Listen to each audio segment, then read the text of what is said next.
Okay, that looks so good. What is this?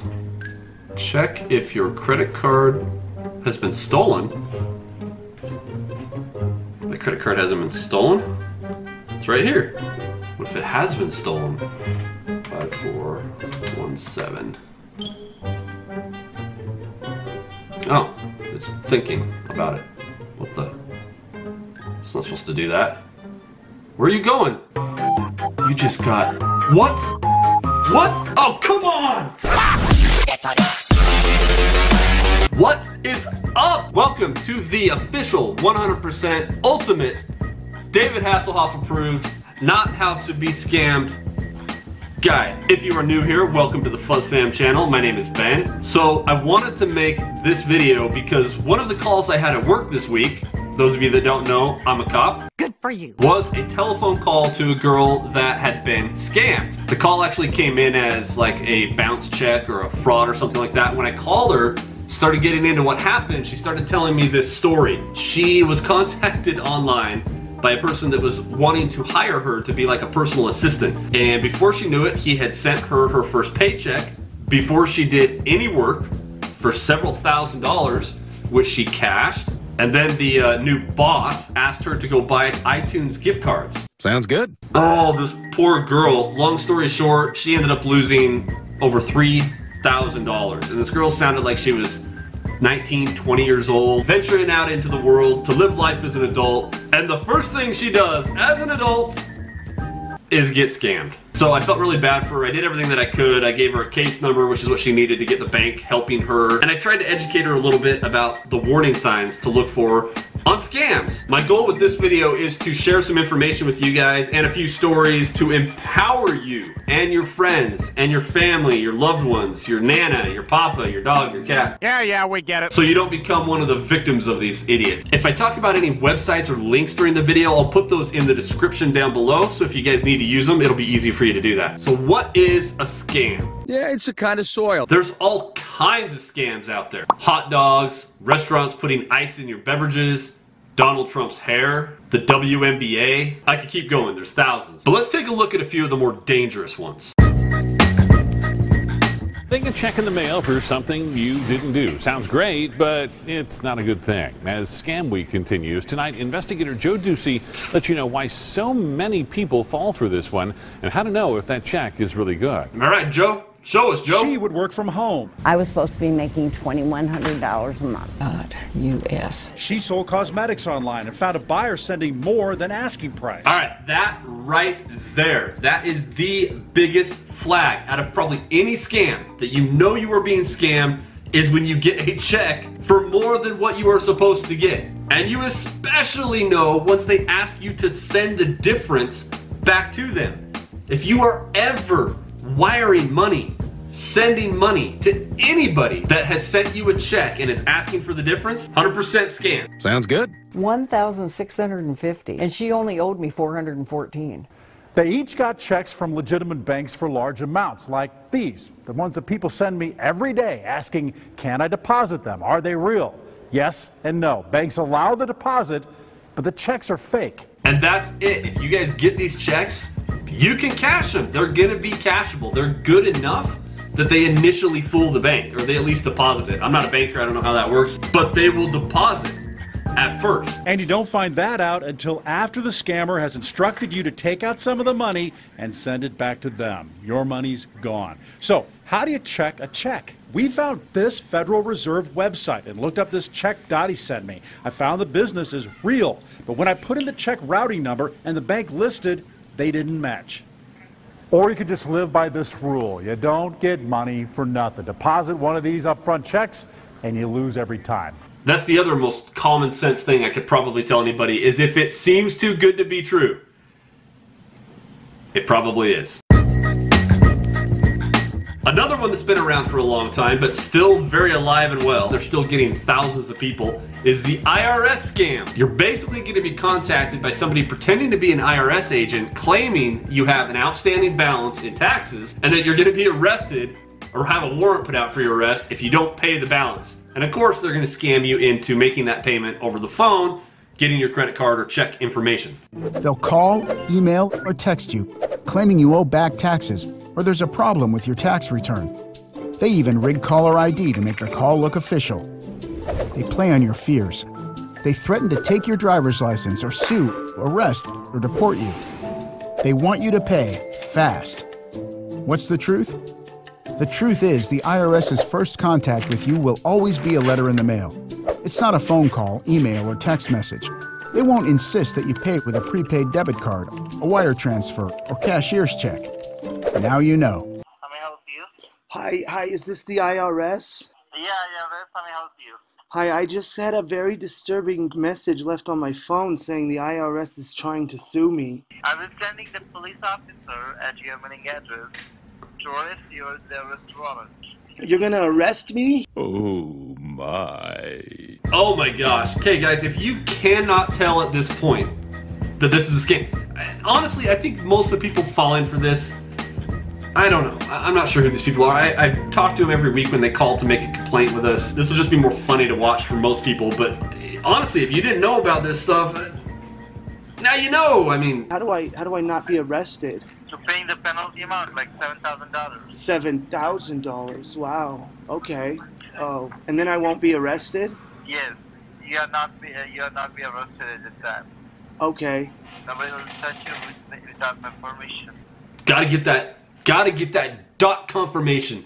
If you don't get the dot what is a dot confirmation? Yeah, it's a kind of soil. Yes, you need to go to the Walmart right now.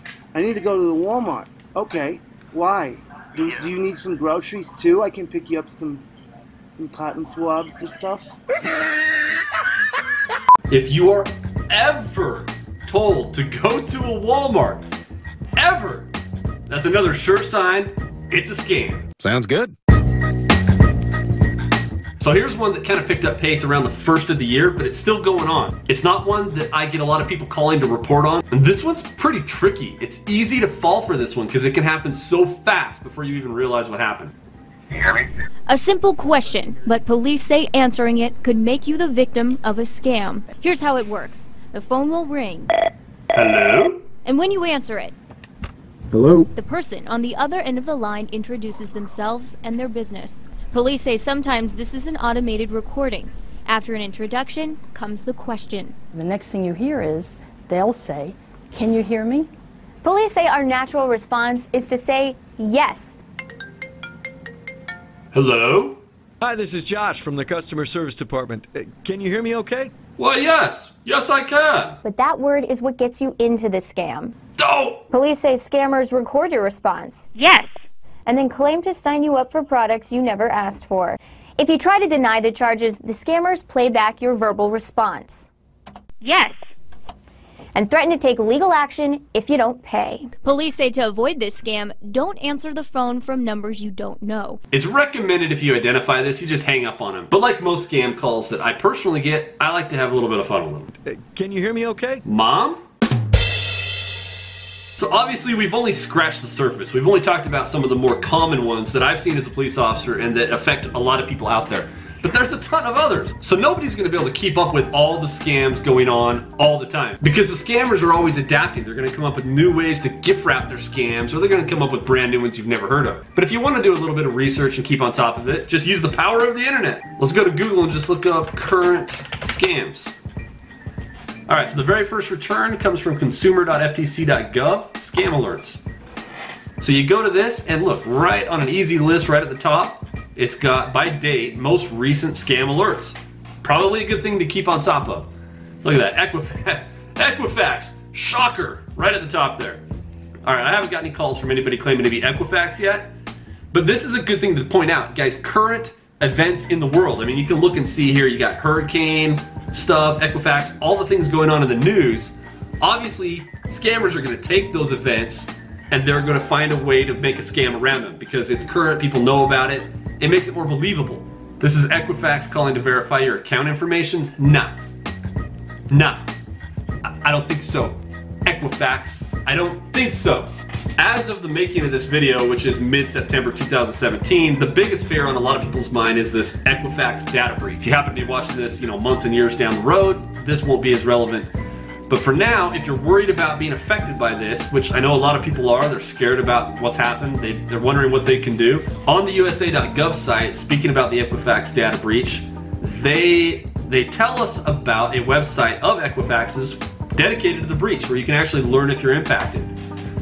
This is my first time going to this. We're gonna go check it out. So this is EquifaxSecurity2017.com. See if your personal information is potentially impacted. To determine if your personal information may have been impacted by this incident, please follow the following steps. Click on the link below and provide your last name and the last 6 digits of your social security number. Based on that information, you will receive a message indicating whether your information may have been impacted by this incident. All right, this is new. First time I've heard about this. Let's see if I've been affected. You guys will find out with me. Check potential impact. I am not a robot. Continue. Ah! Yes! Thank you! Thank you! I was not impacted. Wait a minute, does anybody at all trust Equifax right now? Nope. I don't know what good that even does. They tell me I'm not affected, but that was a little bit fast. I wonder how that even works. Alright, to me though, guys, I don't see a lot of people going on and continually checking to see what current scams there are. If you're like most people these days, you're busy enough with life as it is. You don't have time to keep on top of these things because they change all the time. So what can we do? What should we do? Should the average citizen do to protect themselves from scams? Obviously, we should start with just a dose of common sense. Common sense. Again, I've already said it before, but if it seems too good to be true, if you stop and question, why are they asking me this? Maybe it's a good idea not to give them the information they're asking for. How about you just start with phone calls from numbers you don't recognize? How about we just not answer them? That's impossible. Personally, that's what I do. If it's numbers I don't recognize, even if they're local area codes, you think bad guys can impersonate their phone numbers? Absolutely. They can be calling from India and make it look like it's an area code from where you live. All right, what are some other good tips to protect ourselves? These ones I'm taking from USA.gov under Common Scams and Frauds. If you go to this website, go to Common Scams and Frauds. What I like about this page is they list them and then they talk about how to specifically protect yourself. So, on one of our most common ones we've talked about, telephone scams. How to protect yourself. Number 1, register your phone number with the National Do Not Call Registry.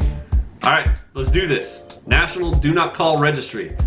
Right here, donotcall.gov. If you haven't done this, landline, cell phone, whatever, go here and register your phone number. Just do it! But scammers don't care if you've registered your phone number. But it just thins the herd, if you will, so that you know it's more likely when getting these calls that it's a scammer. It's a no-brainer. If you haven't done that, I highly recommend that you do that. Be wary of calls claiming you've won a prize or vacation package. Absolutely. Please, for the love, if you've been told that you've won a new Mercedes and that you have to pay the taxes on it, or you have to pay the registration fee and they're gonna bring it to you. Sounds good. No, you haven't won anything. I like this one. Just hang up on suspicious phone calls. Hey boss, how's it going? Late to work? That sounds suspicious to me. Guys, these are some of the best basic don'ts of all scams. It doesn't cover everything, but if you just do these things, you're gonna protect yourself and your loved ones from the bulk of the scams out there. Don't give in to pressure. Tell these people, no, absolutely not. Not giving you that. It's okay to be rude to scammers. Actually feels really good. Never provide your credit card, bank account information, or other information to a caller. No brainer. And my favorite, don't send money if the caller tells you to wire money or pay with a prepaid debit card or iTunes gift card. That seems to be the favorite lately. Just, if you ever hear the keyword iTunes gift card from somebody on the phone, call them bad names and hang up on them. And just like any scam, you can report imposters to the Federal Trade Commission online. That is a very useful website. Let me show you guys that one really quick. This covers any kind of scam, any kind of impersonation, any kind of unwanted phone call. They cover a lot of different stuff. All right, so check this website out. This is fantastic. Look right here, alert. Click here to report someone falsely claiming to be from the government, a business, or a family member. And look at these categories. This is like pure gold, pure gold. Identity theft, scams and ripoffs, unwanted telemarketing, text or spam, mobile devices or telephones, internet service. Look, it's just good stuff. It's fantastic stuff. And you also have the Do Not Call Registry right here.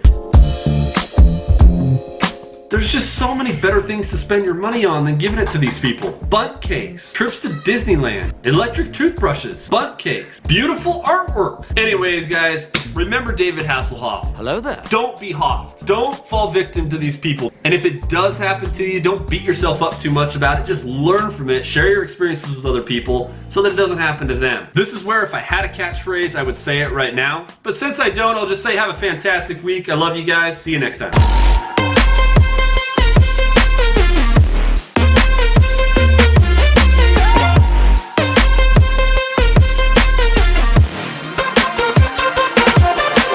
If the scammers do edit your audio and demand money, you are legally obligated to pay anything. You're not legally obligated to pay anything, which is the most important thing there.